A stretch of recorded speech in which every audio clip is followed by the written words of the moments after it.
and welcome back to the U Up podcast. I'm Jordana Abraham. And I am Jared Fried. It is so good to be back here with you, Jordana, and YouTube land. If you're out there watching, hello. We're waving right to you. If you're listening, give it a shot. That's our opening ask from you. Yeah. Go get subscribed to the YouTube channel. The feedback has been wonderful because people, it's a different way to interact with this show. You get a different vibe. You get a different sense of what's going on when you can see the expressions. You can see how we look. Yes. It's a different kind of experience. Not that the audio experience is not amazing in itself, but listen, I'm a podcast listener. I was listening to Oversharing Yes. today. Wow. I'm sitting there, and when you listen to a podcast, you're like screaming out your own answer, opinion. yes. Like you disagree with us? I didn't disagree. I saw a hole that maybe you guys weren't. It kind of got mentioned. Sure. I like hearing, if I agree or disagree. Yeah. There was to plug an episode from 2 weeks ago now for Oversharing.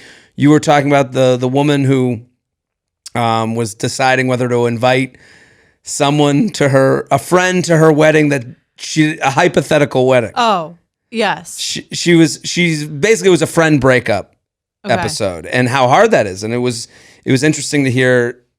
It is hard to break up with a friend. I also have never been in the position to have to do that. Men, I don't feel like are doing friend breakups to the same extent. I couldn't even believe. Men just lose touch. Yes, that's right. Men lose touch. Women have like a thing. Well, I think it's also because I don't have like weekly dinners with male friends.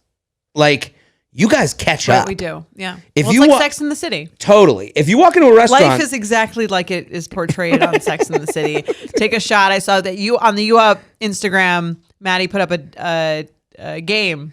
Okay. For take a shot whenever someone says something. Yes. Yes, I saw that. Yeah, and then I was like, oh my God, I need to stop repeating myself because I'm like, these are all the things that I need to stop referencing. Well, at least yours were like classy. It was like Sex in the City and like nice things. Mine were like anytime Jared mentions how much he shits his pants, take a drink. Yeah. If you don't follow the U Up Instagram, you're missing out because this was I enjoyed the game. The U Up Instagram is great. Maddie does a great job. It's also fantastic the mix, because then again, there's people that listen to the podcast. There's people that know the podcast Instagram page and have no idea that it is there to promote a podcast. Like, you can't force people into things. Totally. Do you ever see someone comments or someone says something like, I've been listening for so long, I had no idea you look like that. I'm so surprised. I'm like, what's surprised? Like, you had no idea, and how did it match your expectation? It is so weird because no one knows your side of it. They only know, I never knew you looked like that. And you're like, and? Right. Was it good? And what do you think now? Like, what did you imagine? I'm insulted by what they imagined by my voice. I'm insulted whether it measured up or not. Even the other way, it's like, you look exactly like I pictured you. Like, how did you picture me? What did you think? How anti-Semitic are you? Like, how Jewish did you think I looked? It is. It's weird because we, having you and I, we've been on the internet, back in our day, we've been on the internet for 1,000 years. We've been on the internet. Our generation is, everybody thinks their generation's special, but I would say the thing that we are the bridge between. We're the only generation at this point, or not the only generation, but the last generation to grow up and have any period of your lives before the internet. Right. I read there. BIAI. Yeah. Before internet, after internet, we are, and so we're going, like, I think the thing Gen Z is lucky for is that they're conditioned to all this already. Like, they know people on the internet are crazy. They know it doesn't matter, or they know how it interacts with your social life. We're kind of learning on the fly as adults, and and it's just.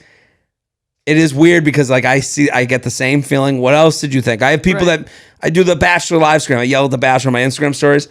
People will write to me. It makes me angry. It makes me angry. What do they write? They'll write to me, thank you for doing this. I don't have to watch the show now.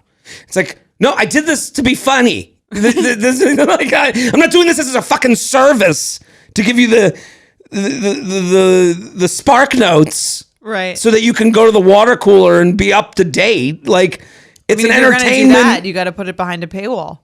If it's a service. Well, that's right. Yeah. And then the part of me thinks I should, and it's like, hey, thank you. This was so funny. It's such a different compliment than thanks for doing this, dweeb. Thanks for getting me my fucking Spark Notes. Someone had to watch it. Thanks for wasting your time watching it. It's like, no, I watch it to be funny with it, so you'll be coming to shows in the future. But I also think they're saying that like this is more entertaining than the show. I know. Well, you have have your reaction, right, and then you bring it back to empathy. Take a spot. Take a beat. Watch the thought. Yeah, and then interpret it. Yeah, right. And so I have a lot of that in my life. And anger management. Right.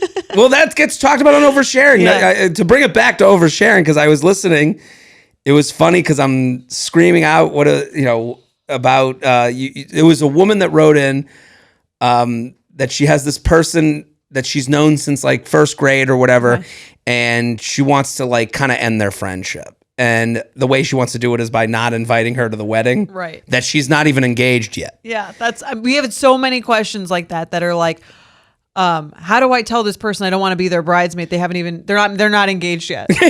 I don't. Yeah, I know it's coming. Right. And I have no relationships like that, but I had a theory on it. I don't know. Let's hear it. My theory was that the group is trying to get rid of the emailer.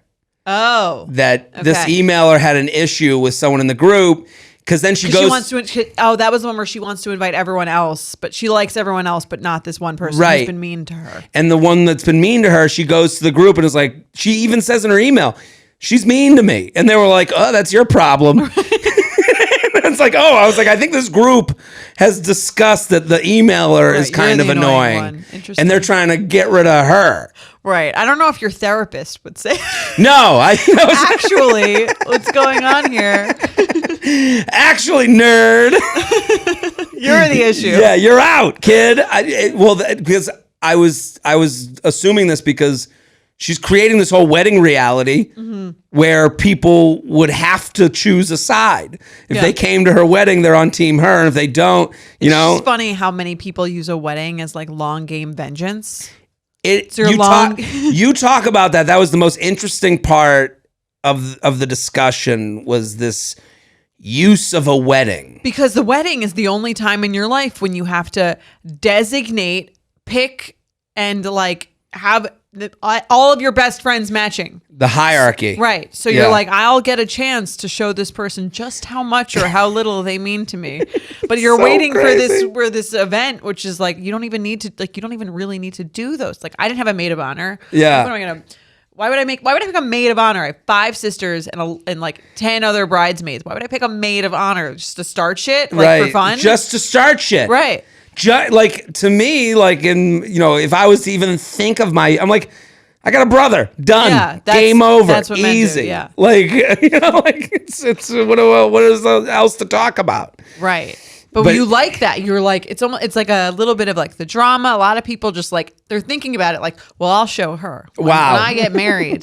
This makes me feel so much better. She will not be asked to be a bridesmaid. Right. And then she'll know. This makes me feel better and worse about my dating life. Like, it makes me feel better, like, for anyone that's been mad at me. Yeah. I'm like, they probably overreacted. It's and funny. Then anyone that's also been mad at me, I'm like, they're probably still thinking about it. It's also true. It's funny. I will tell Mike about all this stuff, and he just like, it's funny because he couldn't care less about all the like the female drama. Right. He just like doesn't think it. He's like, well, why does anyone care? Or like, well, what is it? Like, who, you know what I mean? Like, why do you guys keep talking about this? Right. I'm like, because it's interesting and it's the dynamics and like who's said what to who and how did that make her feel? Yes. And I don't know. You talked about the reveal being like opt in, opt out. And people talk about dating. I think that's why like dating is uncomfortable these days. There is an opt in, opt out of sorts with people. You used to be able to just let these things float away. Like ghosting exists because we see the ghost. Right. So there are people out there. Right. There are people out there that are enjoying this real housewives of a world that we have to live in. Like, who are they? The women or the men, though? I don't know who does, but there's people out there that are like, the idea of like, I can see that they're looking at my story and they're not answering my texts and I'm happy I know. And then there's people that are like, you unfollow, when they tell their story and he unfollowed me. Can you believe it? Yeah. And you go, yeah, I can believe that. Like I can totally, you can we have to be almost more responsible these days. For what other people can see. For what other people can see, but also for not taking personally what you can see. Right. Or for opting out of seeing anything. Right. That's another choice. But opting out of seeing something, you're the only reason people don't unfriend or unfollow or mute is for fear that they look like they're caring too much. Right. And then because they think of how they would talk about the other person. So they put that on themselves. And it's this weird snowball effect of like, now I'm just sitting here, Facebook friends with 7 women I've never gone on dates with because I met them on, J-Swipe. And now I see their families. And I'm like, why am I watching these lives? Yeah. And that's, again, I think what you have to do is think about your own brain space. You think about what's healthy for you. And then not give a shit what anyone thinks about the fact that you unfollow. I unfollow people and I mute people constantly. It's one of the most liberating things that I do on the internet. And I think it honestly, it's a half a second pinge of like, ugh, and then you're done. It's exactly like, I'm sure you haven't read this book, not because you don't, not because you said you don't read it. Also, no, it's just the life-changing magic of tidying up. With like, you talk about the Marie Kondo thing, where it's like, she talks about cleaning out your closet. She uses it for objects, for cleaning out your closet. And she's basically like just like ruthless about cleaning up your closet. Like throw everything away. She says if you got pictures, you get to keep 2. Wow. Like, she's very, very like ruthless, very cut and dry. Where she's like, you have this one activity. She goes, you can't play any music during it. You have to just be focused on cleaning out your closet. And you clean it and you pick out an item and you look at it and you say, does this item bring me joy? You ask yourself to that. And if whatever your gut feeling is, then you go with it. And if it's no, you toss it and then you never look back. And that's like kind of, but for a second you feel like, oh, maybe I'll need that. Right. Maybe I'll lose 30 pounds and it will fit. Right. Yeah. Maybe I'll go to this country where this could be in fashion. Like, no, it's never going to happen. But what about my next trip to Uruguay? Exactly. Yeah. She's like, you toss it, you'll never ever think about it again after that moment. I've never heard of anyone being like, I wish I still had that thing that I threw out. I'm doing a lot of donating right now, and I'm trying to. It's like that with Instagram followers. Yeah, you can do it. Yeah, with who you follow, right? Yeah, I did it a lot when I was in Fra. I was unfollowing like crazy because I was really in like a kind of a bad mental space, and I was like, get me out of this, get me out of this, get me out of this. Yeah, I'm out of here. I mean, you know what will bring people joy? Subscribing to the YouTube channel. Yes. Betches.co/YouTube. And I want to reiterate, some of you are like, I don't do YouTube. Give it a shot. Take a look. But here's the other thing. Here's the kind of the real reason we're asking you to do this. The more we want to add juice to that world. We have a following. We have a nice listenership. This is the millions and millions of you listening. We appreciate you so much. But when you go follow, it gives us a little bump there. So hopefully Father Algorithm in YouTube land can help find us millions and millions more listeners and viewers. So you might not be you might go, it's not about you. This isn't a service for you. It's for us. You're doing us a favor. Yeah. So go subscribe. And if you are watching, comment. We love hearing from you. I read. I mean, now I got so many birthday wishes. It was lovely. So many. Yeah. So thank you guys if you've already subscribed. I think we're now at like 1,700, 1,800 subscribers. We're trying to get to 10,000 at least. When we get to 30,000, Jared's going to dress up like Marilyn Monroe. I'm popping out of that cake. He's coming out of the cake. Yeah. And, everyone wants that. Well, everyone wants that, but 10K, we're going to do some dating app profile makeovers. Yes. So 10K subscribers, we're going to do dating app profile makeovers. There'll be special episodes, bonusy type thing. So tell your friends. Tell your friends, your mama, your sister, your father, your papa, anyone that wants to be a viewer or a listener or just have it on the background. We love it. So you got oversharing? Anything else going on? That's it. What about you? You had a story. Well, on the subject of like freeing yourself, my mom keeps trying to set me up. Okay. Well, how do you feel about in general the idea of being set up by your mom? If you take a step back from the specific instance. I'm okay with it because I don't think it's like my mom's friend. Right. It's not like a kooky like her Jewish woman. Yeah. Like from Boca. The single friend that she has. Yeah. Right, it's at not the country club. Yeah. Right. It's not like Gladys. Okay. It's not one of the Golden Girls, Yeah. She knows you well enough probably that's not the first. Yeah. She knows that I would just fuck Gladys and not date her. She wants to give people more removed a chance to date you. Right. She doesn't want to make things uncomfortable at the golf course. It's usually like someone she's met. Here's what I know with my mom or with moms in general. You're getting you're getting the tip of the iceberg of information. Okay. That's they're the getting problem. the information that they want you to know. The positive information. Right, but the game of telephone with you is different than the one with my mom. Okay. Someone's going, "Hey, you gotta my niece. She's amazing. She works in banking, and it's all Your mom is a broker. Right. Right. Right. She's not until you see the house. She's not going to tell you that all the things that are wrong with the pipes. And she doesn't even know. It's just a house to show. Right. She has no idea. Like it would be like going with a broker to the first time they've gone to the house.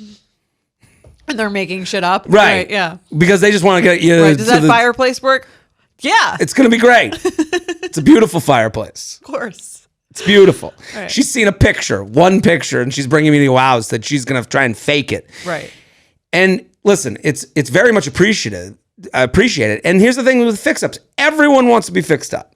Mm-hmm. I do want to. I think I like the people. My parents have friends. I meet them. I go, these are nice people. If they're related to their friends, then I'm like, oh, this would all make sense to me. Right. I'm not against that. I know some people are like, some people here, my mom's going to say, oh no, Doug, get away from me. I'm not like that. Okay. You're into it. I'm into it. Ish. Okay. Ish. But with people who fix you up, they breadcrumb you because they get to be the star of the show now. Okay. So they go, oh yeah, no, there's a woman. And you go, ooh. You always fall for it. Right. Because you always you're curious. Who? Yeah. And I was kind of like, and she gave me information. I go, I'm not going to be a good setup for this person. Okay. That's not for me. Not for me. And I'm not going to be a good setup for this person. That was my You don't want to waste her time. Right. Yeah. Now she comes back. Hey, they're wondering. You haven't texted. I go, Did she give you the number? Everything. She's, Did you ask for the number? She's doing everything that we would tell people not to do. You didn't ask for the number.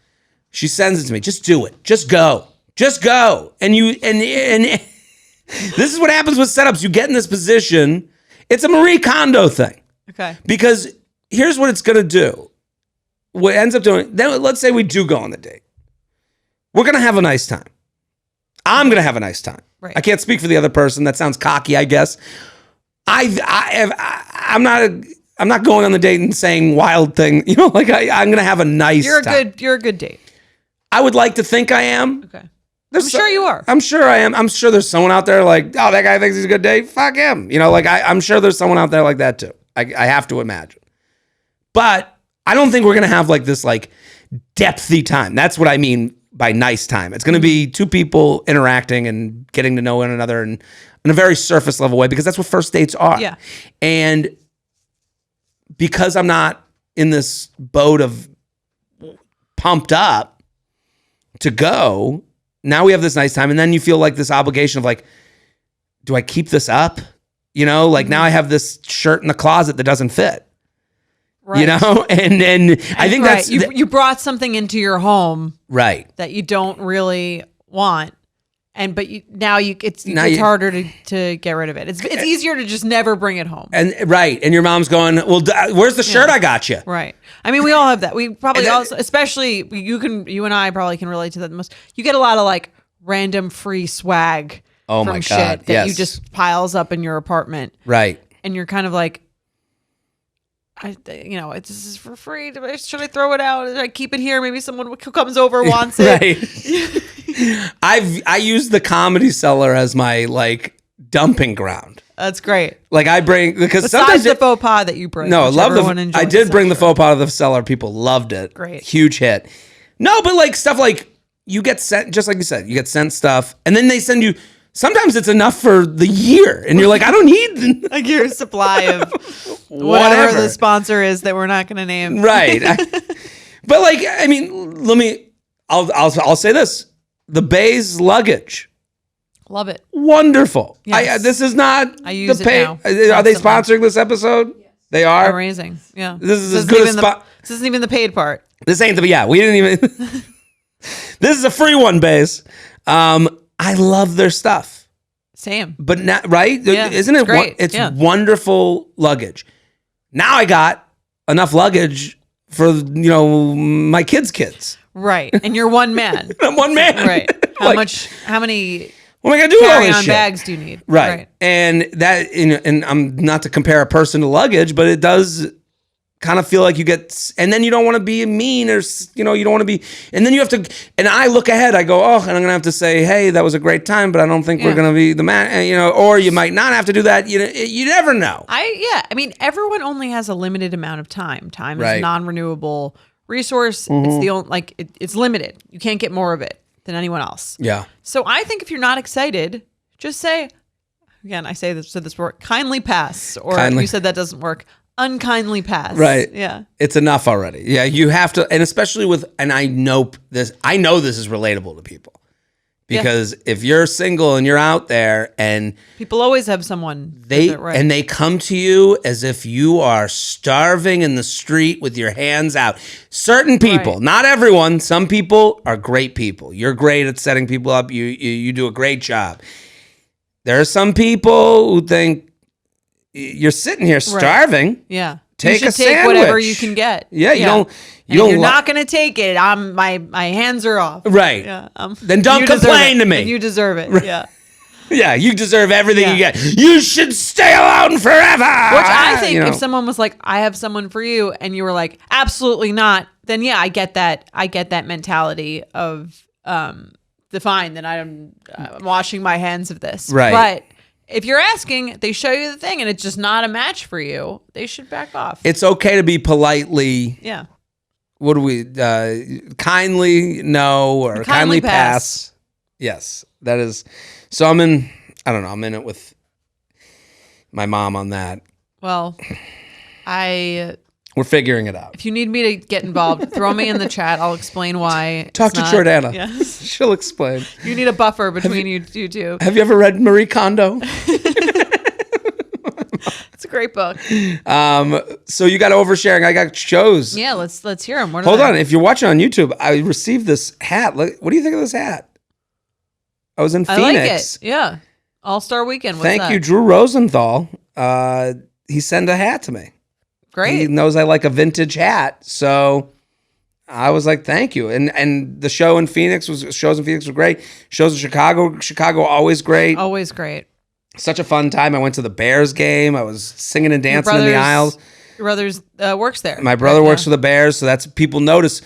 With sports, it's so weird. You wear a different hat. Why are you wearing that hat? And it's like, yeah, I have a personal connection to the team now. I'm now you're a fan. Bear down. So I went to the game. Got back. I'm going to be in, and then I'm just getting back from Buffalo. I'm sure those shows were wonderful. I'm sure I went to Niagara Falls. I'm sure I did all the sites. I'm sure that if the people of Buffalo are still having you after. Absolutely. I'm Buffalo Bill. I'm going to Detroit this weekend for Oh, fun. Shows. All right, your whole family's the whole family, I can't wait to hear how that goes. There will be a story. There's no question something's going to happen. I have a feel, I'm excited. Yeah. There's going to be a story. There always is. I mean, I had a story from the flight to Chicago. Was that the one with the coffee spilling? I was dying. It was the most unbelievable thing. It was the most embarrassing thing. That was so funny. This is the way you told it too. The actual story, funny-ish, whatever. The way you wrote it out was just. I might try to do it on stage, but basically, I got bumped from Delta Comfort to first class. The whole flight was already sat. Yeah. And then I, as you can see on YouTube, this is how I drink my coffee. No cap. No cap. It's like I'm at a barbecue. Do you ever feel like maybe you should have a cap after that experience? No, I have not been phased because I went to get up. They go, Jared, you've been bumped up. I go to get up. I have a fanny pack that I bring with all my cords and such. Mm-hmm. And I go, oh, I forgot my fanny pack. I go to turn to go back to the seat because I was in the window. The whole cup turns over onto the seat, spilled everywhere, all over the seat. So now it's a nightmare. At first on your seatmate. No, just my old seat that someone else is going to move up to. Okay. So but it didn't hit the guy next to you. No, and he kind of looked at me like, ugh, look at this guy. He should have had a cap on his fucking coffee. Yeah. So then at first I started trying to like wipe off. And it's such a small space. And it's so much coffee. Yeah. And so then I turned to the flight attendant and I'm like, can I get some napkins, please? I'm so sorry. I'm so sorry. She gives me one Delta cocktail napkin. And like, you're in a rush. It's sopping wet. It's like this. Yeah, it's just this big as I'm just cleaning off the seat. You're absorbing the coffee with more coffee. Right. Yeah. And she finally looks at me, and this should tell you, this is, if you want to get to know me at all, this has happened so many times in my life. Me trying to clean something up, and then usually a woman looking at me going, just get the fuck out of here. Just get out of here. You're pathetic. I always feel like men do that on purpose so they don't have to clean anything up. Mike will do that. He'll be like, I'm about to run. I'll put the dishes in the dishwasher. And then I see how they're arranged. And I'm like, just get out of here. Yeah. Shoo. Like, what do you I'm offering to do it. Yes. I'm offering. I'm offering to do it terribly. And then you just shoo him away like he's a stray cat. Yeah. Get. So she says leave. She leaves. Okay. She's like, get out of here. And then I spent the rest of the flight just not looking backwards. I was just so mortified. But that was great. The way you wrote it out, even greater. I also just want to say, because someone asked me to address, I got a few people send me the Brendan Fraser clapping thing. I have never had more of a feeling of vindication for being a fan of someone. So you have like a childhood crush on Brendan Fraser. He's back. And he's back. Yeah, he's in this like critically acclaimed movie, The Whale, right? Yes. And he had this like big moment. He had some sort of like 14-minute standing ovation, which is that's got to be embarrassing. Apparently, that's like a thing at the film festival. Who's there with a stopwatch? I don't know. I guess the better your thing, the more you have to clap. It just seems totally crazy to me. That is wild. Yeah. Wow. But yeah, you've been waiting for this moment. I've been waiting, and I know how to pick them. Good for Brendan. Yeah. Good for you. Good for me. I feel vindicated. I feel love it. Because people would be like, Brendan Fraser, have you seen him? I'm like, yeah. Okay, first of all, this is like a crush from a childhood, but also like good, sensitive, nice actor. Right. Like relax. Encino it's not all Man. About looks, people. Right. It's a connection. Yeah. Oh, let me just read off the rest of these dates. Detroit this weekend. Albany, Milwaukee, Mohegan Sun, Magoobies in Baltimore. Richmond, Virginia. And then to end it all off, Boston, Massachusetts. I want to thank everyone in Boston. Sold out the Wilbur in a week. Amazing. Unbelievable. That's incredible. Incredible. So in a week, sold out. So I took a chance on a young kid named Jared Freed, and I am adding a second show. At the Wilbur. At the Wilbur. So people, I'm not going to answer your DM if you can't get the tickets to the second show. Yeah. I've talked about. He's already done the work for you. I've done it. I added this. I took the chance. I made the investment. So go get the tickets now. Go get them now. I already had a friend from camp Is this your first theater? No. But it is. Because Chicago was supposed to be my first theater, and it was really more of a hybrid of music space. Felt like MTV Unplugged. It was a great time. I had a good time. Park West was very nice, but this is like home. It's a real theater. This is a real theater. This is like, especially growing up, the Wilbur. Like I know about it. I'm getting messages from high school, middle school people. Friend of mine from camp. He was like coming out of the woodwork. Oh yeah. I gave him such shit. You've made it. Can I borrow some money? Hey, it looks like you're doing okay. He messaged me. He goes, "Hey man, I'm a little late to the Wilbur. Can I get tickets to the early show?" I go, "I got you. How many?" And he goes, "Again." He goes, 6. Oh my God. I go, "Are you out of your fucking mind?" When's the last time you spoke? We text off and on, but again, I don't need to break up with my friends. I can. Right. That would be. Oh my God, that would fuel the group chat for like 2 or 3 weeks. That would be like all we would need to feed on, and we would feel so good. He's got 2 kids. It's fine. They live in Needham, I think. Yeah. They live in my former hometown. You just have this annoyance in your own head, and you don't like have a side chat where you just rip them apart. I don't have anyone to rip them apart to. I don't keep in touch with anybody. I have 7,000 individual texts to 7,000 individual people. Yeah. No. Oh my God. This is like delightful when something like that happens. Someone we know mutually, like from high school or college, something they do that's weird, and then you can just you throw it in, and then well, that's the thing is I love these. I do love these conversations. It's not very male, but my whole life I've been brought in as this. Like, it's why I love this podcast and the conversations we have. Is like I have for a lot of my life. Yeah, I've always had female friends brought in. What do you think of this? And I get to play. A little bit of like... Right, you get to be at the brunch table without being at the brunch table. Exactly. Yeah. I can weigh in and really gnaw on the bone. And then I leave. I chew it up and I get out of there. And then everyone else is left to have friend breakups. Yeah, we do a good amount of that. That's one of my favorite parts. We just talk shit about people right before we start.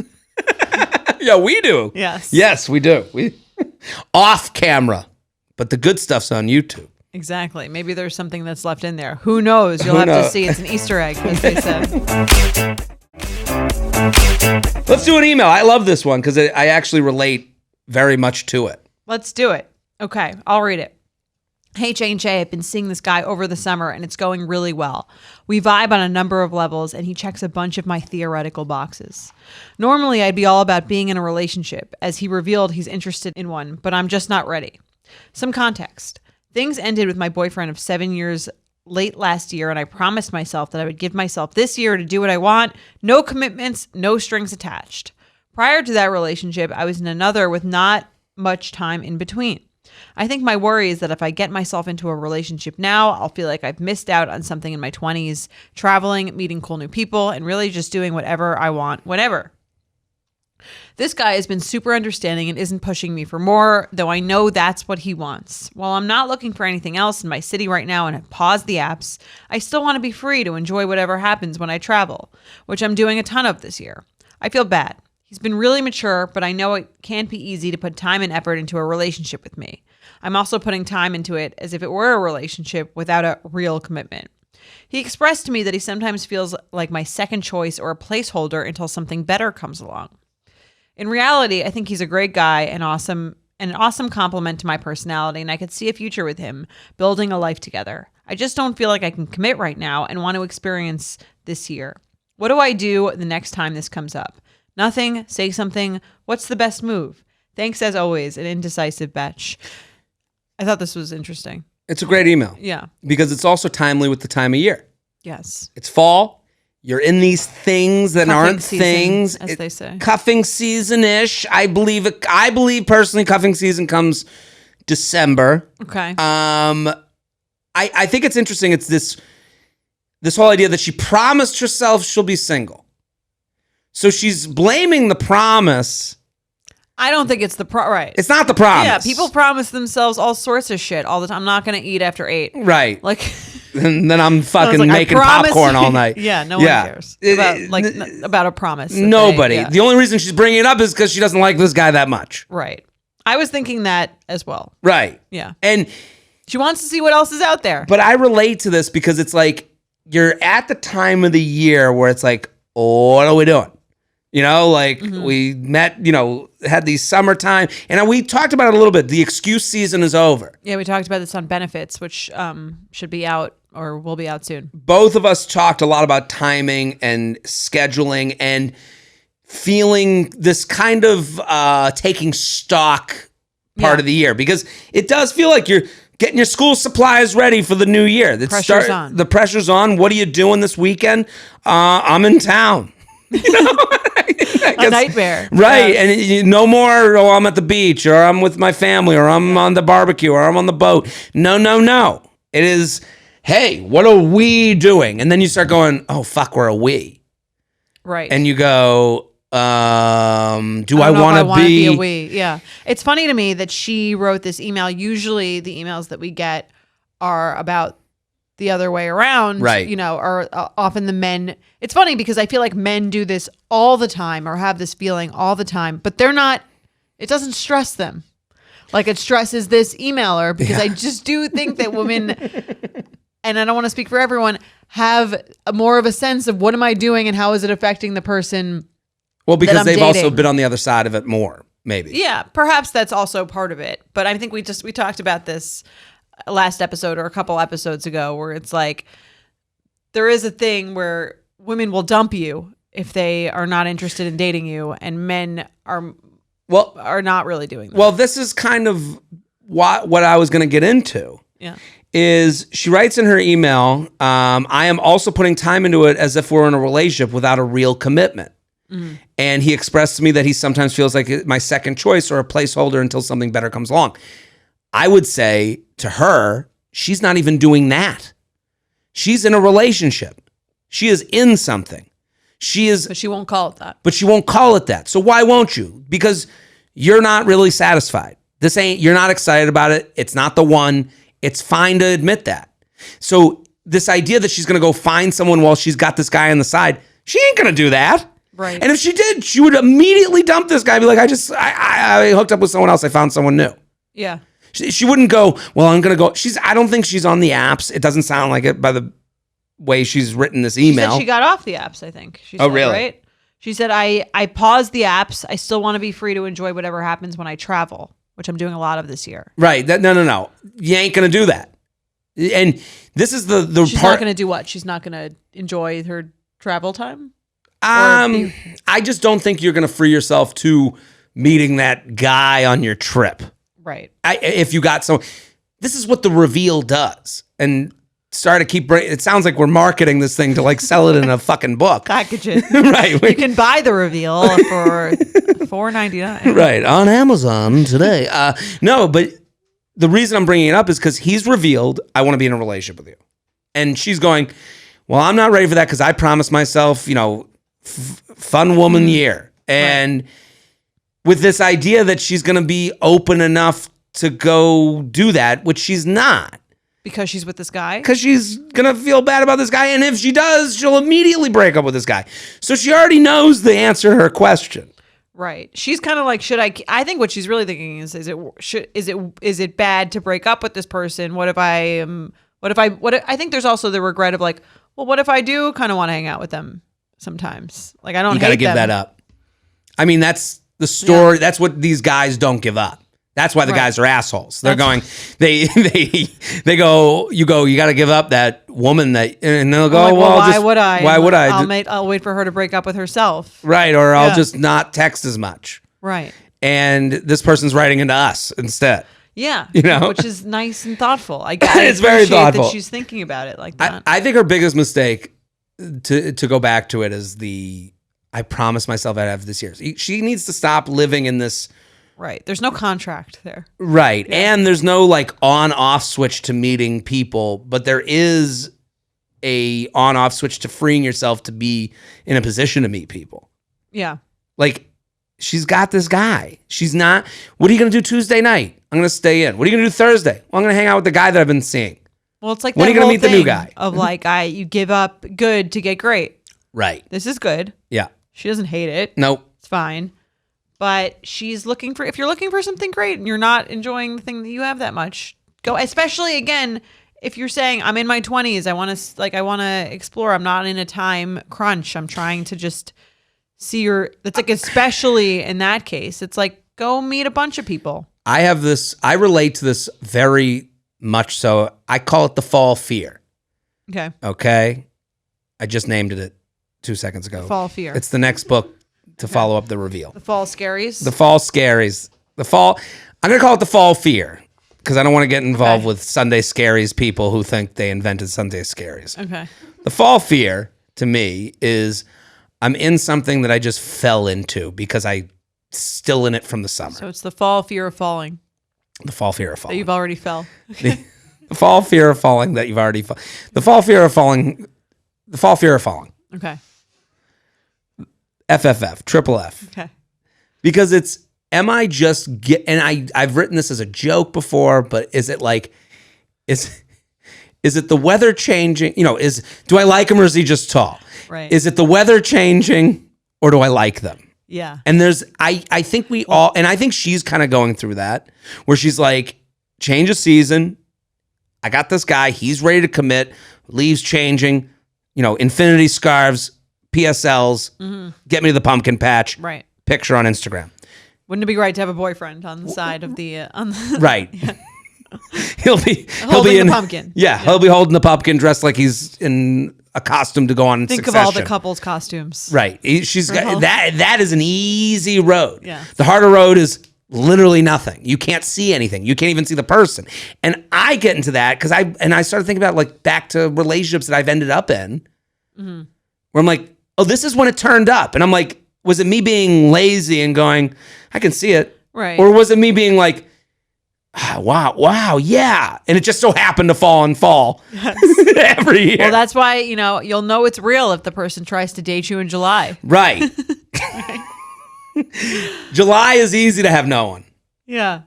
Fall is tough. There's a ton of stuff. Yeah. And it's only 2 months until the end of December cuffing season. Right. Better get your applications in. Yeah. But I think she doesn't really like this guy. I think for her, she's got to. But I'm here to tell her. I'm hearing this going, get the fuck out. Like I'm hearing myself in certain situations. Okay, well, if you can give that advice to her, that should be easier to take for yourself then, right? You would think. Story of, life. But yeah, I think that's... Well, I think the fear is also, what if I break up with this guy and then no one else comes along? That's not going to happen. Really saying that. That is the fear, but I can... Someone else will come along. Yeah, they always do. They always do. There's another train coming. And I think like... This idea that she's going to have, single girl, going to go on these vacations. That ain't going to happen either. She needs to be living a little more in reality. That's glorified. Right. Yeah, it's the glorified single life. I'll go and I'll meet the person on the vacation. Right. I'll go to the south of France and I'll go up to these women in Saint-Tropez and I'll be like, hey, where are you guys from? And they'll be like, we don't speak English. And then you'll wake up. That's exactly how you fantasized about it, right? Let's do some awkward sex. You ready? Do it.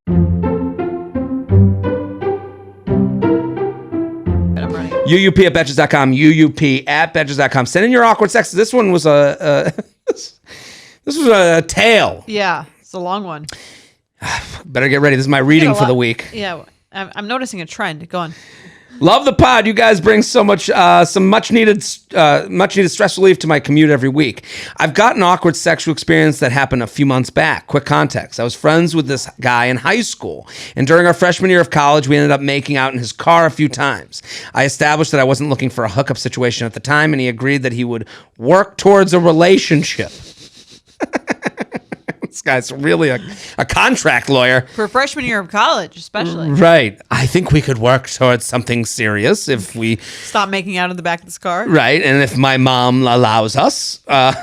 Well, that didn't happen. And I cut all ties after feeling led on. And when I realized he had no intentions of wanting to be in a relationship. I was 19 and hadn't grasped the idea that work towards a relationship means nothing in terms of promise to commit. You live and you learn. Right. And also, you need to chill too. I'm annoyed at how much she's vilified a 19-year-old for going, I don't know what I want. I've always wanted to commit. I get it. I have no what relation. What are his intentions? Yeah. I moved on. Oh, you did at 20? You had a girlfriend. Yeah. In college. I had a college girlfriend, but the idea.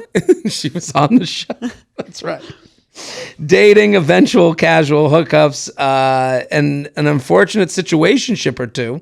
So your basic college, early 20s experience. Fast forward to a few months ago. I've been out of college for over a year and working full time. He just graduated. We had reconnected earlier in the year and agreed to hang out one night. I told him I'd be coming back from a work recruiting event and wouldn't be done until at least 9, which he said was totally cool with him. Sure it is.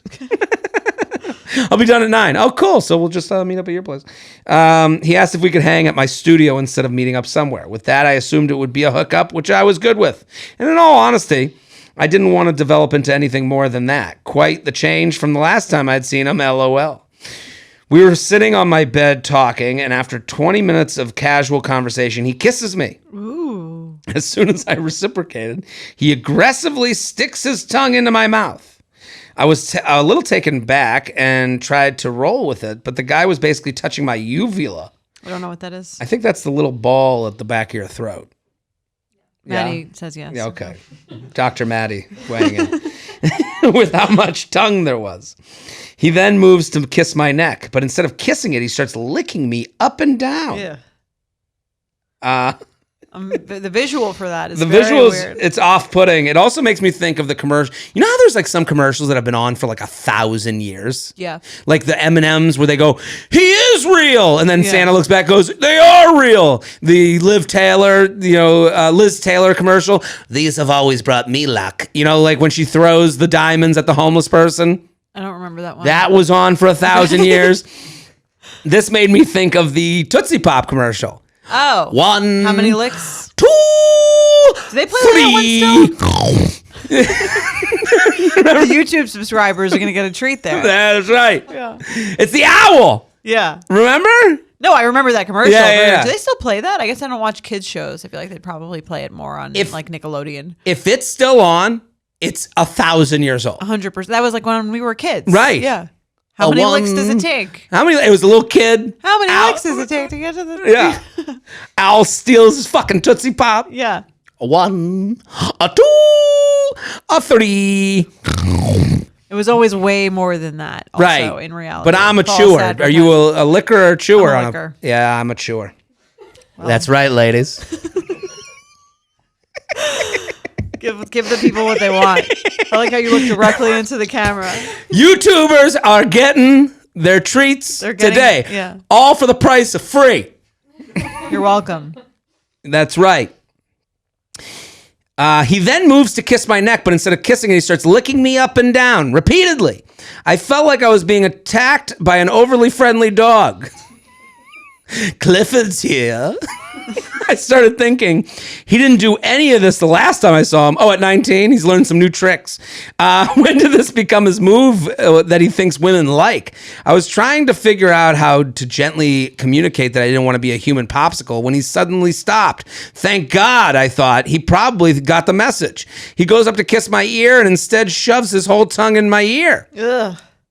Has that ever happened to you? I feel like I've gotten some like... Yeah, I have. Yes. I've had a woman stick her tongue in my ear. I don't think that there should be any saliva in the ear. It's a sensitive area. Yeah, it's not the way I want to get an ear infection. Yeah.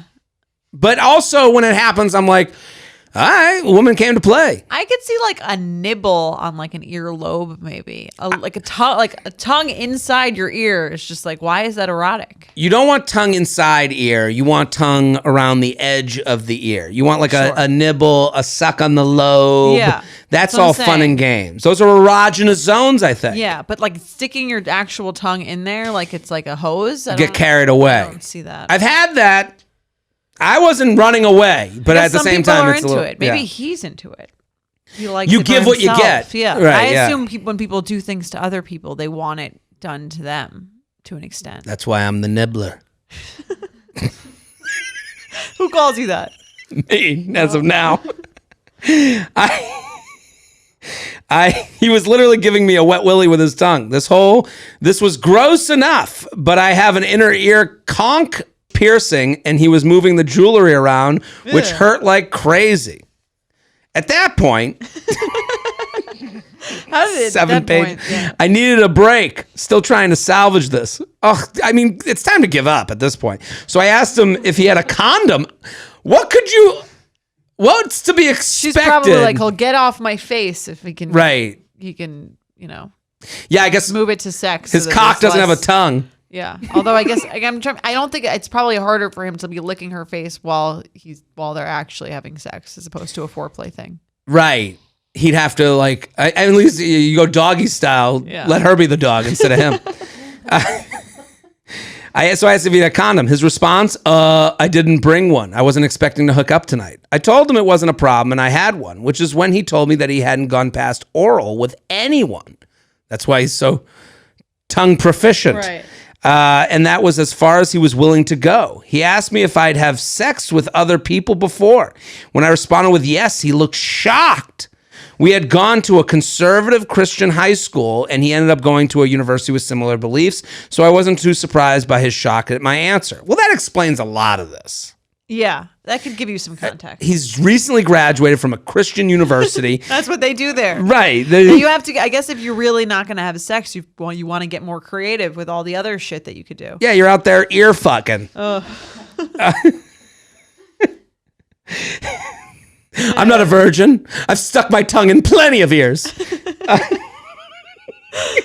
And he ended up going to a university with similar beliefs. Wasn't too shocked by the answer. I was, however, surprised that he wasn't expecting to hook up when he was the one that brought up coming over that late instead of going out, knowing full well that I lived alone. Once he got over his initial disbelief, he went down on me instead, and the tongue lashing continued. Lashing? I mean...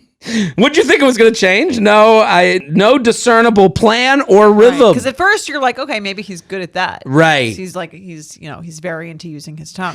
And maybe because it was my ear, I couldn't really feel it. The sensual, right? It wasn't an erogenous zone. Right. I didn't know how it would translate to vagina. Sounds like it didn't translate well. No, the guy was just frantically licking me like I was an ice cream cone that was melting too quickly. No rhythm. No discernible plan.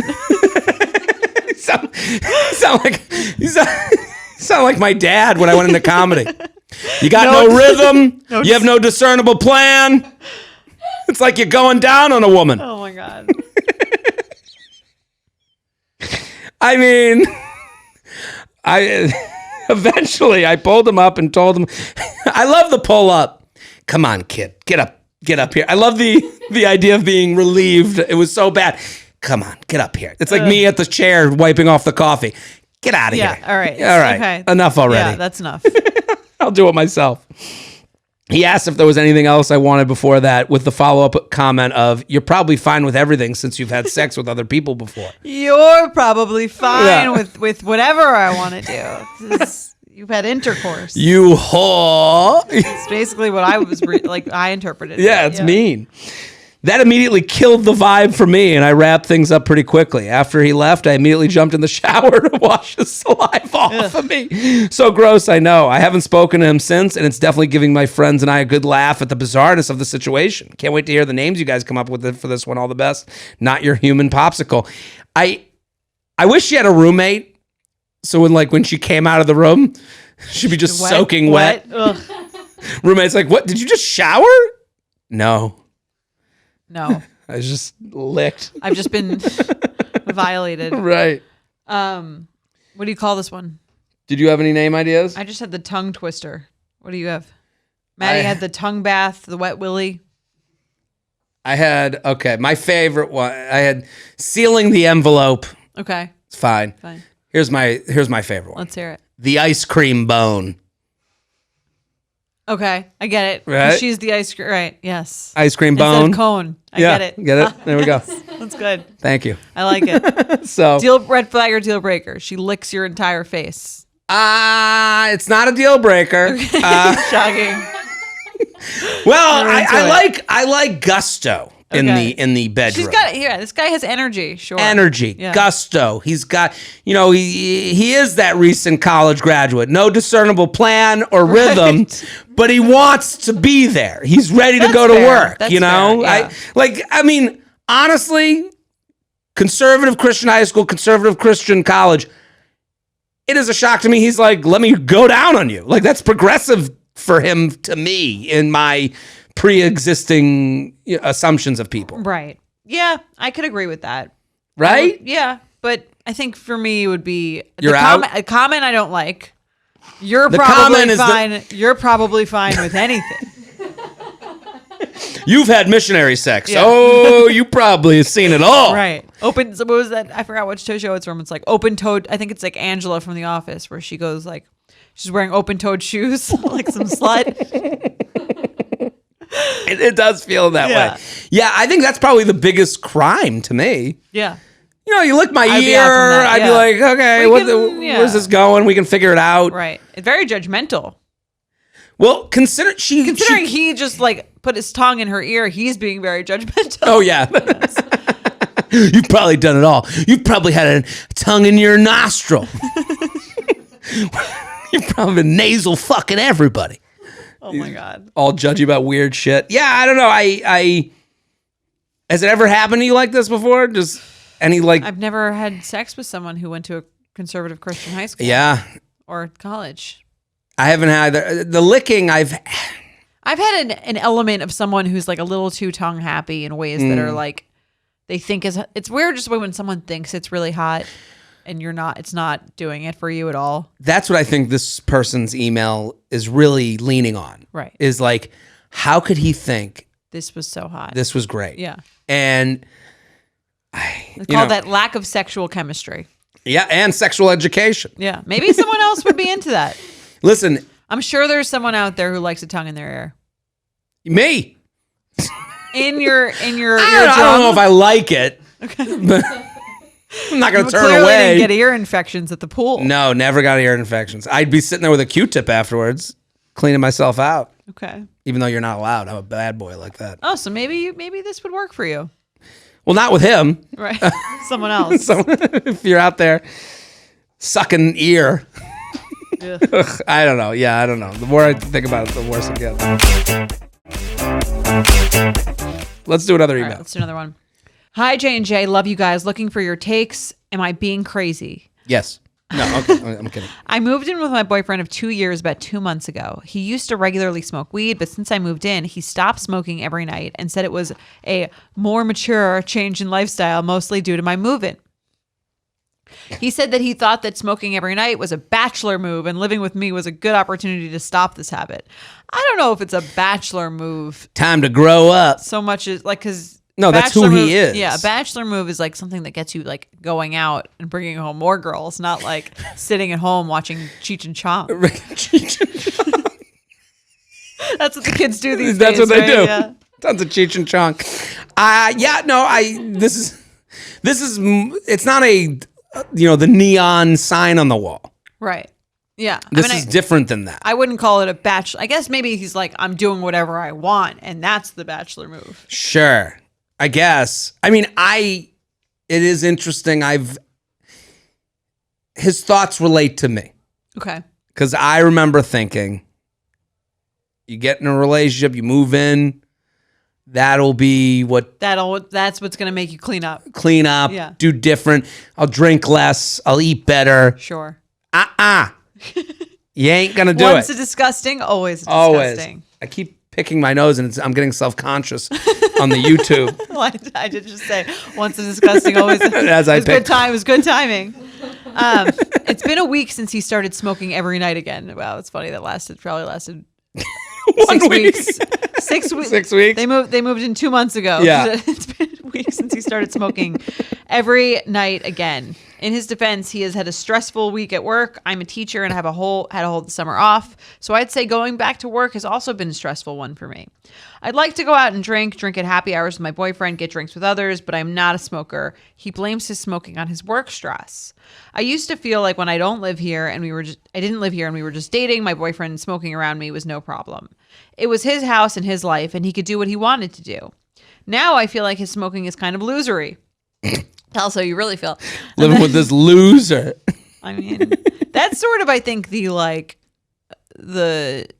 thought that you can get to from like the smoking every night. If you're not a smoker, it's tough to be around a little bit. Yeah. Because and you try. You're like, try to be cool. You try to be try to watch Cheech and Chong with the kids. I like blunts. Yeah, now I feel his smoking is kind of losery, and that he smokes even if I've been drinking.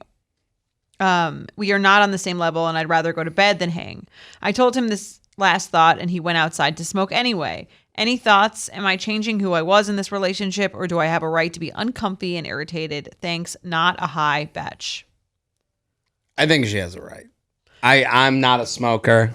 I tried for a hot minute to smoke a J. Yeah. It wasn't for me. I freak out more than I relax, which seems to be used for relaxation. I don't know. I agree. I have the same reaction. I don't really smoke. I drank. But, yeah. But some people have a better reaction to it than I get. I understand the appeal if it works with your sense of, I don't know, like if it's your drug of choice. Everyone has their drug of choice. Well, the only way I can personalize this is alcohol. Yeah. I drink too much sometimes. Okay. I'd like to drink less. This guy, I guess, sounds like he'd like to smoke less. That's what I'm saying. Yeah. So I've come to realize that no one is going to come into your life to make you drink less.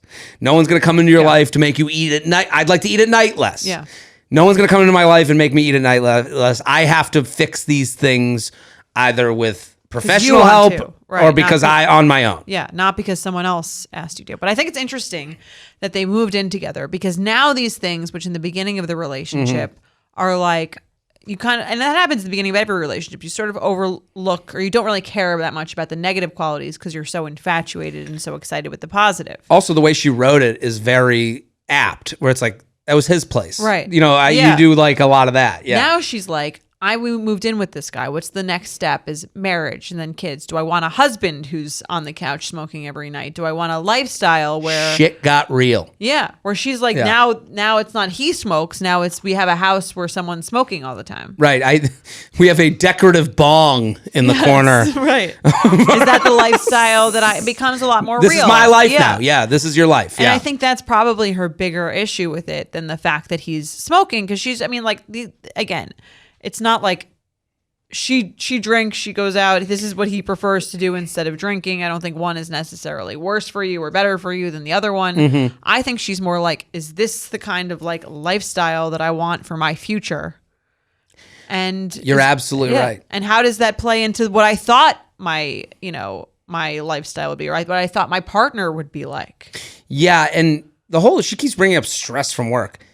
That's doing too much of anything doesn't, is bad. Right. Like the idea of like, he drinks a bottle of vodka a night, but things are stressful.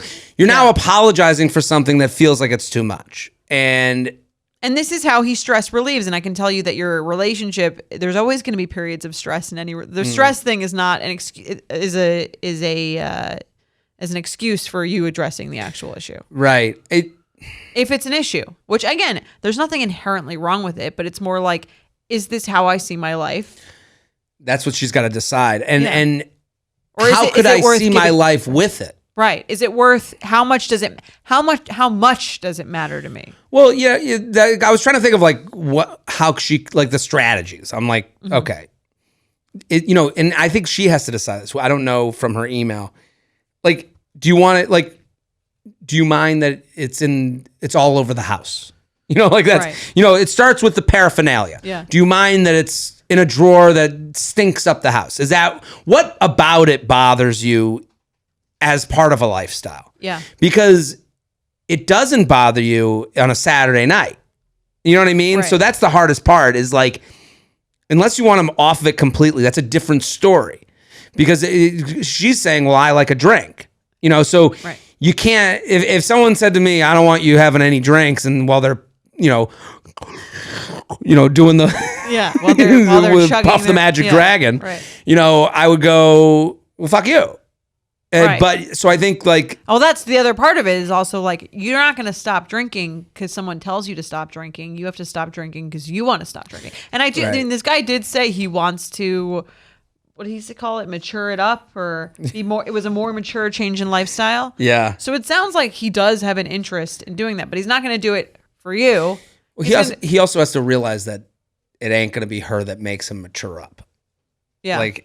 And that was kind of a big thing for me where it's just because I was living with my girlfriend didn't mean that I wasn't wanting to I wasn't staying at, the Comedy Cellar too long after the show and drinking. Yeah. I was and having you are who you are. You are who you are. Yeah. And you have to reassess that and go, it's almost lazy to think that, and then this person will come and I'm just a different person. I think we all have those thoughts. I've thought that about being more organized. Absolutely. So I'm when I'm dating someone, I'll be much more concerned with how the apartment looks. Yes. Which is not, again, that's true. I do think that's true for the first few months. You can do it for a minute. Yeah, you're on your best behavior, but then eventually you are who you are. But also, if you, I think that I don't think that this is you need to break up with him over this. This is just more accept that this person's not going to overnight be that other person. If they're saying that they want to be that more of that mature person, I agree with you. Okay, let's discuss the bongs all over the house. Let's do that. Or think of how I think let's choose our battles. Yeah. Okay. Hey, I don't mind that you smoke every night, but in the house I can't. It smells, and I don't like the smell. What's the actual issue with it that you're having? Right. Is it the way he's behaving when he's high? Is it like you said, is it the smell? Is it the paraphernalia? What are your actual issues with it? And those are more evidence-based things that you have to work, where you have there's a real point to be made there for how it affects you. Right. And then one of the things she mentioned is going to bed. She just goes to bed. Maybe you want to go to bed together. Yeah. That was something that kind of we've talked about here, which is a little ridiculous, but you're it feels good when we go to bed together and you're just sitting there smoking for what? Right. Let's unpack that together. What is he getting out of it? And I think the thing you mentioned a couple times, and it's so true, is he's mentioned it. He wants to mature. So he's a little embarrassed about it too. Yeah. To me, so this is a little bit of an easier conversation. Dig into that. Shame him. Right. Get into that embarrassment. I mean, I had that with a lot of different things, and I think Mike has it with me with being organized, and I have it with him with he drinks all that disgusting shit. He'll drinks a lot of regular soda. He has very embarrassing snacks. And I've weaned him off the soda, a lot of it. Yeah. Though. He really doesn't. When I met him, he was drinking 3-4 cans a day. Of what? Coca-Cola. Regular. I thought it was a joke the first time he ordered a regular Coke. I was no one drinks regular soda anymore. That is the most Long Island Jewish woman thing ever. Who does? So funny. Yeah, right. Look at you. Yeah, someone looks like someone wants a treat, and then I realized he drank them all day. And it doesn't affect your behavior or anything. It's not a drug, but I was it's a little embarrassing. I'm a little turned off. Right. You have you drink a little too much soda. This is he was having 500 calories of soda a day. And right? I mean, he also, it's frustrating. He's so thin. In great shape. Yes, he's a thin guy. Yeah. So I'm kind of okay, well, I can't use that angle. I can't shame him for that. But no, but it's not generally good for your health. Right. Yeah. And then now I just say it's fine. My second husband will be healthier. Once you die from all these toxic chemicals that you're letting into your body. Yeah, I definitely think this is a battle choice. This is also him admitting. But this is more of a problem than this is harder than I thought. I think that's a big thing. Right. Convincing him it's harder than he thought. Because then you can encourage him. It takes 40 days to make or break a habit. I have heard that before. And listen, to personalize it, I've had to come to terms with that myself. Mm-hmm. Where you go, this wasn't, you thought you were just stronger than the beast. No, you got to wrestle with it. You got to figure it out and how it fits into your life. And maybe it means getting rid of it, but it also means maybe just having a different perspective on it. It's hard to stop cold turkey from doing anything. But if you said, like he said, he's back on it now. So you could say like, okay, like you're stressed now. What are some other things that I can help you de-stress with? Right. That are not, if that's what bothers, if that's his method of de-stress, is that the word? De-stressing? Of lessening his stress, and that bothers you, suggest an alternative. Put down that bong. I'll do the sucking. There you go. There's a way to relieve stress. There's another way. Let's play some games.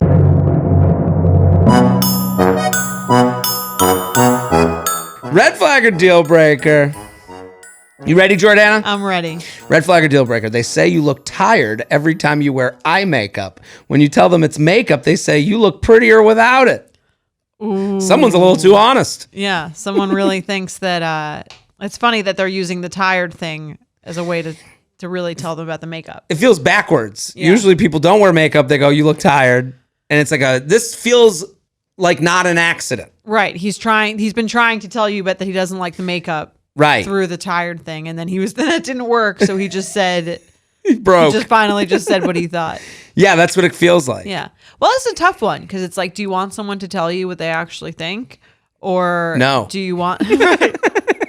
I mean, it's a kind of offensive thing to say, but it's kind of like, that's another part of being in a relationship. It's like, do you want the honest answer or do you want... And I'll get into this with Mike. Well, I'll ask him his opinion on something and he'll be like, oh, I don't really like that dress. And I'm like, what do you mean you don't like the dress? He's like, right. He's like, I'm not going to volunteer. If you're asking me, yeah, I'll like, do you want me to lie? And I'm like, the answer. Kind of. I don't know.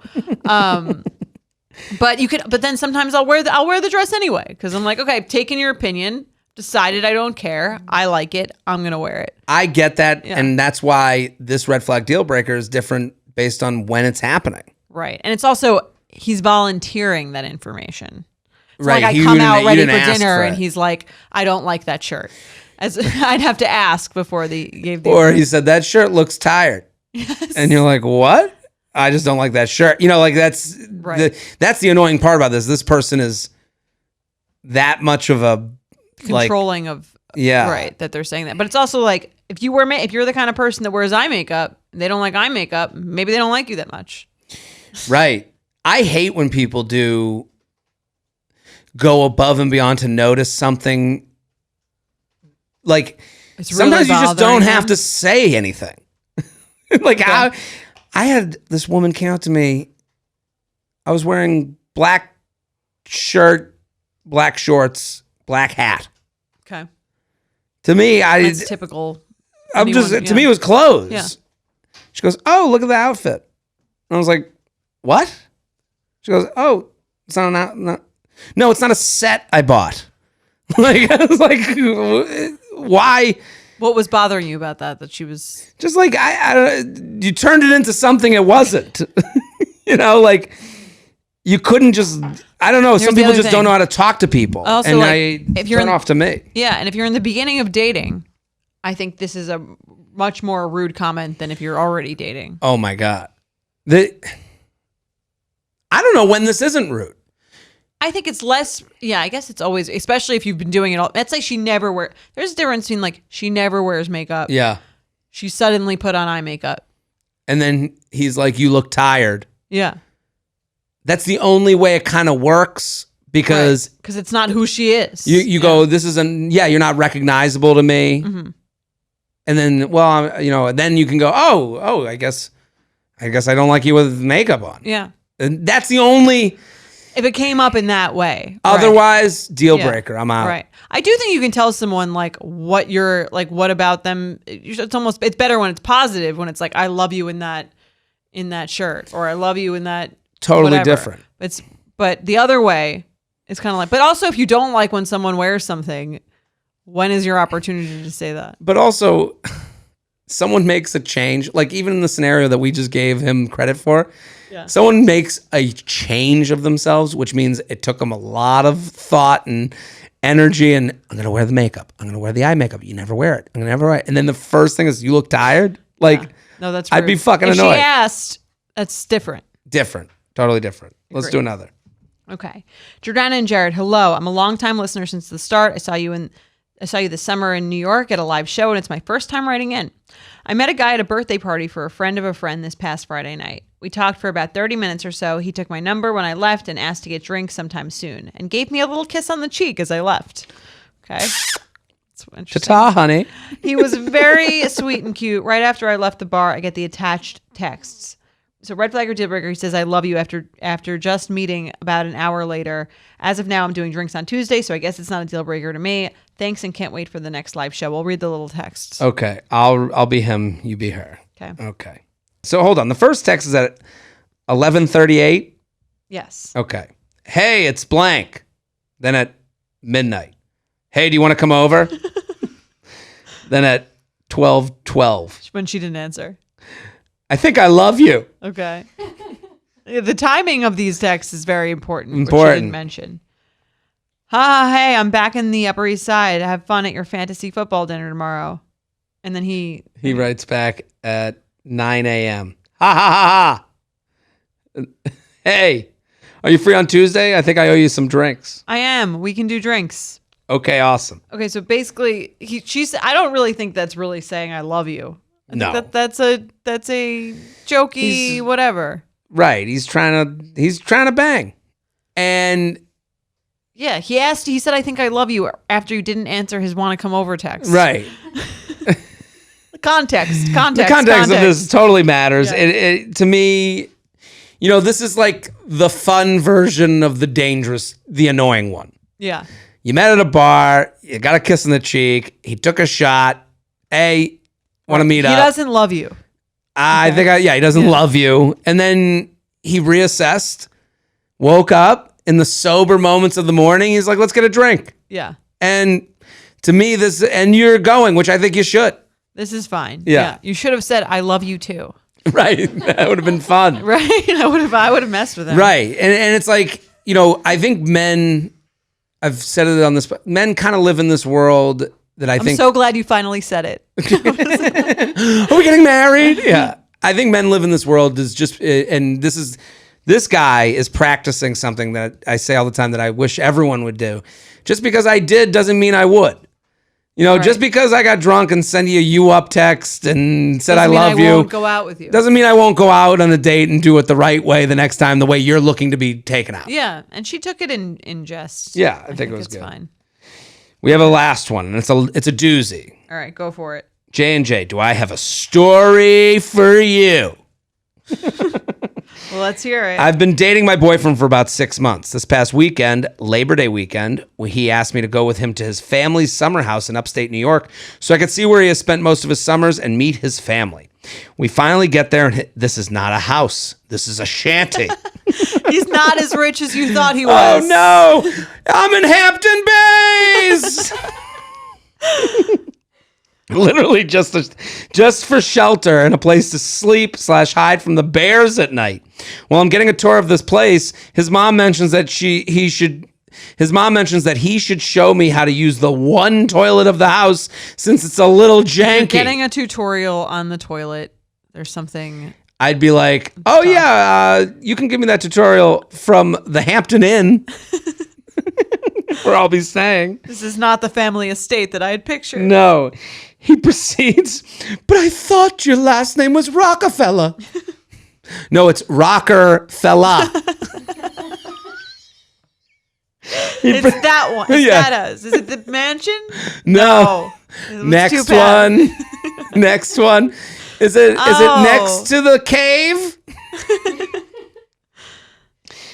He proceeds to explain that you need to hold down the handle for almost a minute for the best chance of flushing anything. Oh my God. In the moment, that was the least of my worries surrounding the quote-unquote house. I love that she puts it in quotes. It's great. Until I'm sitting at the kitchen table with his parents, great aunt, great uncle, 3 cousins, and Boker Tove, the mini schnauzer.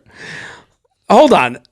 Is this the Willy Wonka family? Why are they all in this shanty? How many people does it fit? Right. And they're Jews? I thought Jews have money. Right. What's going on here? I thought Jews had multiple toilets. At the very least. When nature calls, I excuse myself to go to the bathroom, which is right off the kitchen, and realize I suddenly have to go number 2.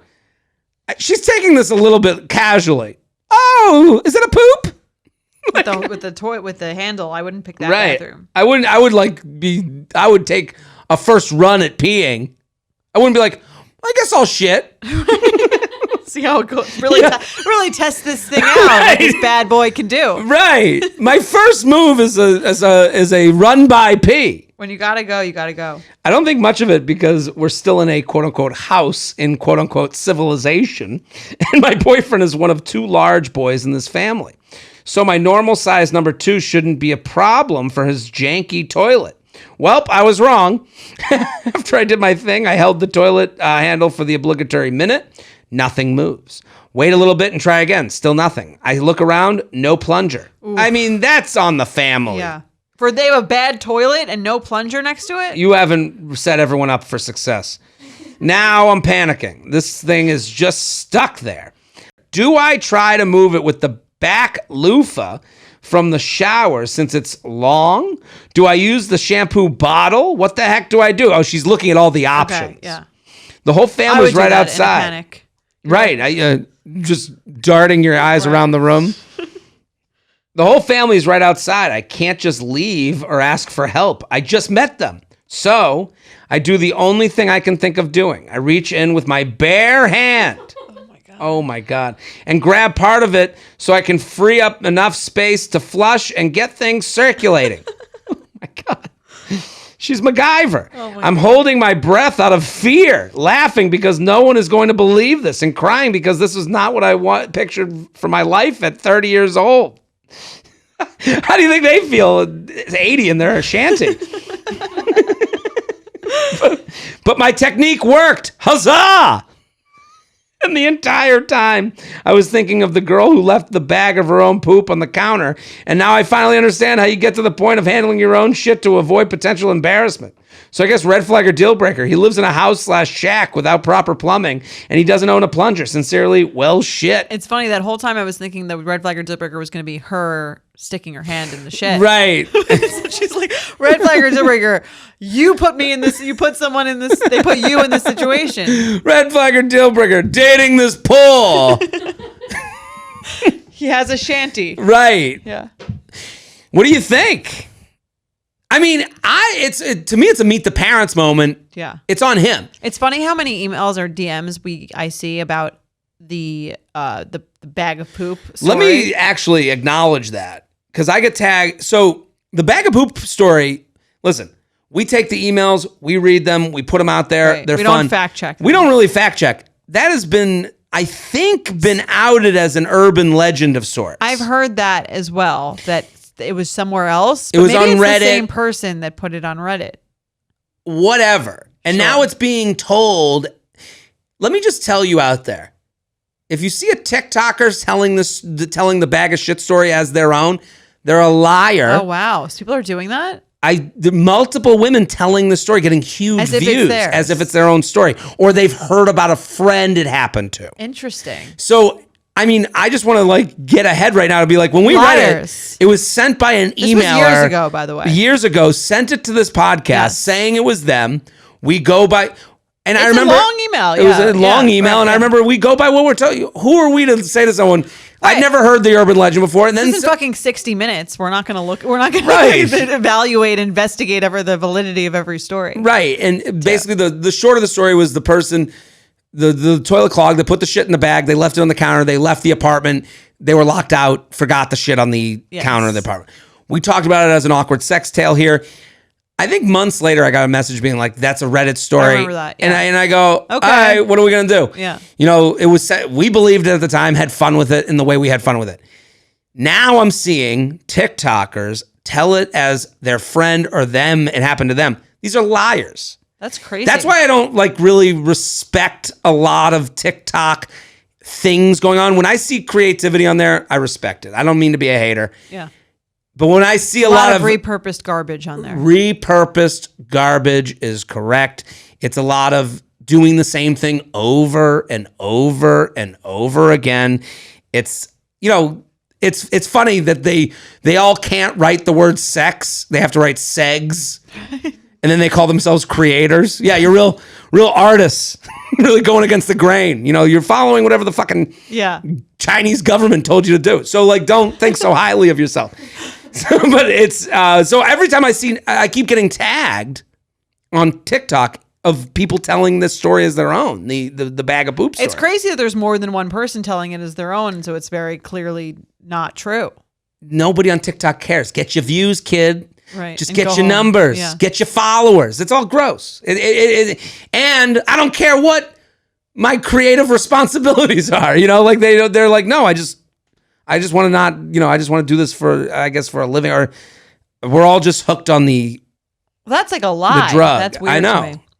But on this story, which we hope is true. I mean, it's a lot of identifying details about the schnauzer named Boker Tov. You've gotten creative yourself, yes, if that's the case. Yeah, I mean, I would be annoyed that I was put in this situation. To me, it's why I always thought Greg Fokker should have dumped her ass the minute she didn't wake him up for the breakfast in that movie. Because she wasn't looking out for him. Right. Because, listen, no one wants to sleep in at their in-laws' place. Right. In the same way, no one wants to shove their hand in the toilet when they want to take a dump. Like, you're supposed to protect you're the guest. You're the guest. Yes. I would dump this dude so take quick. The shit, throw it at him, right. And say, I'm out of here. Poor. Right. Have fun with your shanty. Bye, Grandpa Willie, whatever the fuck. They're all in their nightgowns and hats with little pom-poms. This is like the Jewish version of Get Out. Right. Escape this house. Yeah. I don't like it at all. Yeah, you have a German dog named after Jewish stuff? I don't know.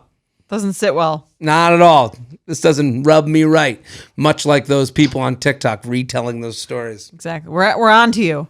Anyway, that's it for today. We solved dating again. We did it. Go follow on YouTube. Keep telling your friends. Bye. The U Up podcast is produced by Sean Kilby, Maddie Paul, and Jorge Morales-Pico. Editing by Jorge Morales-Pico. Social media by Maddie Paul. Be sure to follow at u.up.podcast on Instagram and send us your emails to uup@betches.com.